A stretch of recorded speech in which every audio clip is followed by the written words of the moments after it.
Alhamdulillah, syukur pada malam ini dapat kita bersama-sama menyambung kembali pengajian kitab Ihya Ulumuddin setelah 2 minggu kita tidak bersidang. InsyaAllah malam ini kita masih akan menyambung tentang bab yakin.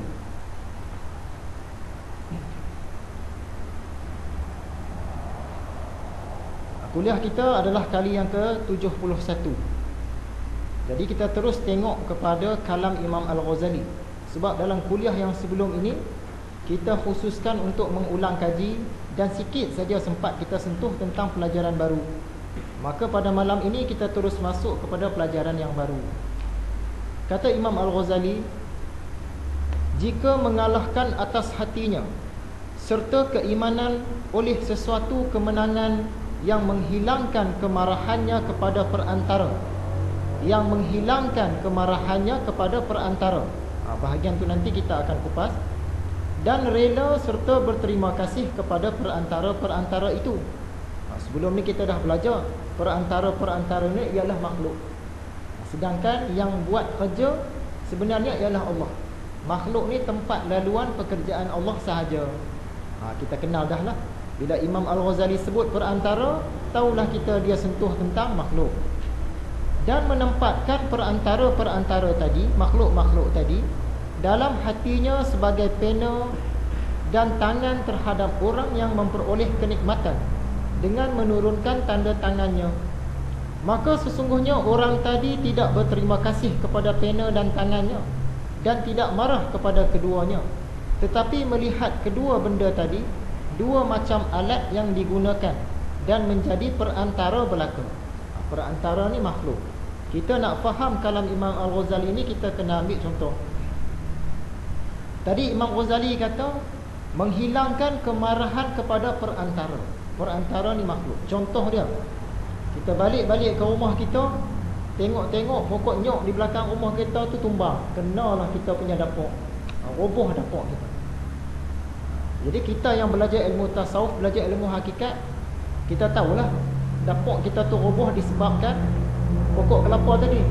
Tapi dalam masa yang sama kita pun tahu sebenarnya itu semua pekerjaan Allah.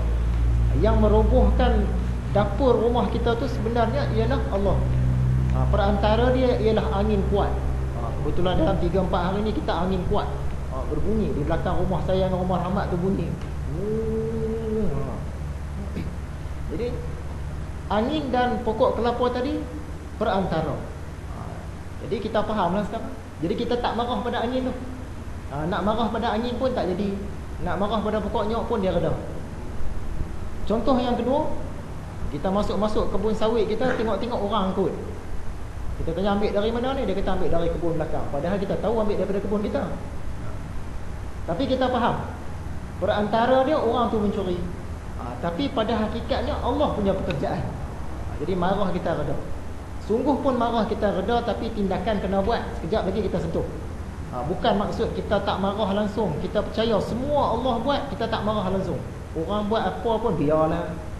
Tu salah pula cara dia. Jadi cerita tentang marah selesai, berterima kasih. Hilangkan kemarahan kepada perantara, maksudnya hilangkan kemarahan kepada makhluk, dan rela serta berterima kasih kepada perantara-perantara itu. Maksud dia kita punya terima kasih kepada perantara tu pun kita terima kasih juga. Tapi kita faham itu pekerjaan Allah, kita terima kasih kepada Allah dulu.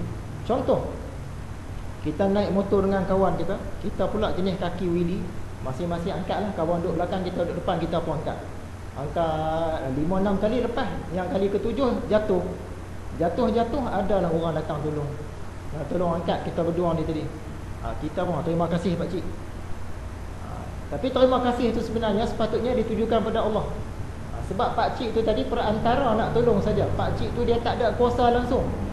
Sebelum ni kita dah belajar kan syariat hakikat. Dari segi syariatnya memang pak cik tu yang tolong angkat kita.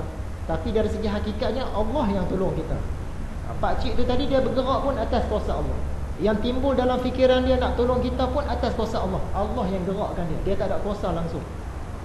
Tapi sebagai adab sesama manusia, kita terima kasih kat dia. Walaupun kita faham sebenarnya itu pekerjaan Allah. Jadi terima kasih kita tadi tu pergi kepada Allah sebenarnya.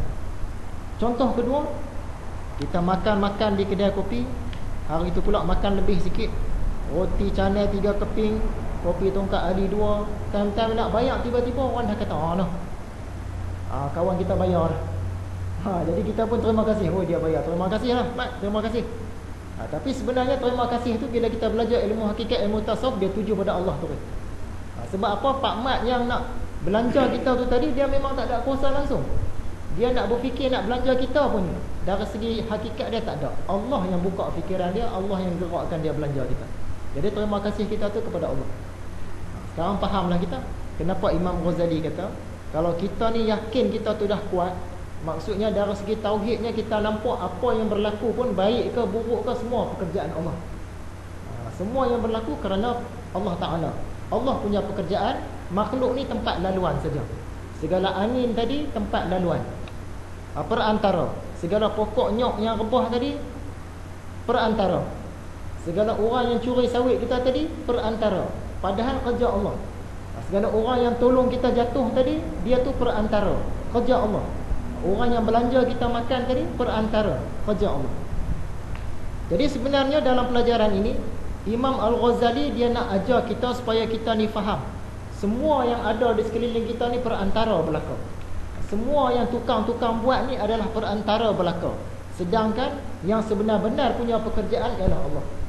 Jadi dari segi syariatnya, apa yang berlaku ialah kerja makhluk.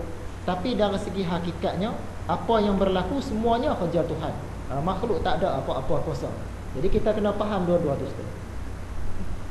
Sebab itu kadang-kadang kita dengar orang-orang ahli-ahli sufi, ahlullah, arif billah, mereka ni cakap, aku tengok ke mana-mana pun aku nampak Allah. Tapi dia cakap tu dia nak tuju pada pekerjaan tu tadi.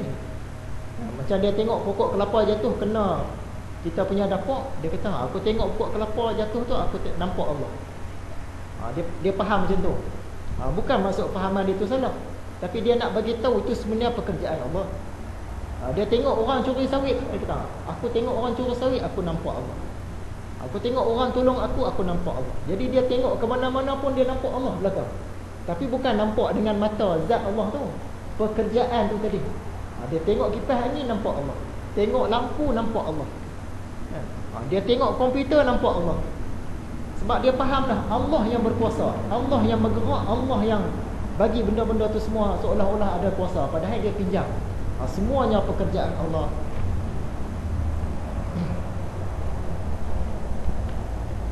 Jadi kita fahamlah, bila orang-orang ahli sufi ni kata dia tengok ke mana pun nampak Allah, dia bukan nak kata benda tu Allah. Kita faham. Bila kita belajar, kita baca kitab-kitab lama-lama, kita pun rasa seronok dah. Oh barulah faham baca kitab ni. Dulu duk rasa-rasa baca kitab ni macam ajaran sesat ni. Kan tok guru dia kata dia tengok berhala nampak Allah. Jadi sekarang kita tak heran kalau satu orang tu kata aku tengok berhala aku nampak Allah. Kenapa dia boleh cakap macam tu? Bukan dia nak kata berhala tu Allah, tapi berhala tu tak boleh jadi sendiri, mesti ada tukang buat. Yang buat dia manusia. Dan kita pun faham manusia ni tak ada kuasa langsung nak buat. Yang cetuskan fikiran nak buat berhala tu Allah. Yang bagi tangan, kaki tangan nak buat berhala tu Allah. Yang menggerakkan manusia ni buat berhala tu Allah. Dari segi hakikatnya, bukan dari segi syariat, dari segi hakikatnya. Jadi bila dia tengok berhala tu, dia kata aku tengok berhala aku nampak Allah. Yang kita dah belajar, kita tak salah faham lah. Kita tahu dah dia nak cerita ni dari segi hakikat. Tambah-tambah kita tengok berhala tu tadi macam mana Tok Kong ni tadi boleh kukuh. Dia tak hancur. Siapa yang jaga dia supaya tak hancur? Elok yang berdiri Allah. Tu yang dia kata aku tengok Tok Kong nampak Allah. Kita yang dah belajar kita tak heran dah. Masalah orang tak belajar, dia dengar ulama-ulama cakap, dia kata ini ajaran sesat. Sebab tok guru tu kata dia tengok berhala dia nampak Allah. Dia tengok iblis datang, jin datang dalam mimpi dia nampak Allah. Dia tengok anjing tepi jalan, dia kata dia nampak Allah. Semuanya Allah. Padahal orang tu tak kata macam tu. Dia salah faham. Kalau kita tanya ke orang tu, betul ke berhala ni Allah? Tak, tapi aku tengok berhala aku nampak Allah. Bukan dia kata berhala tu Allah.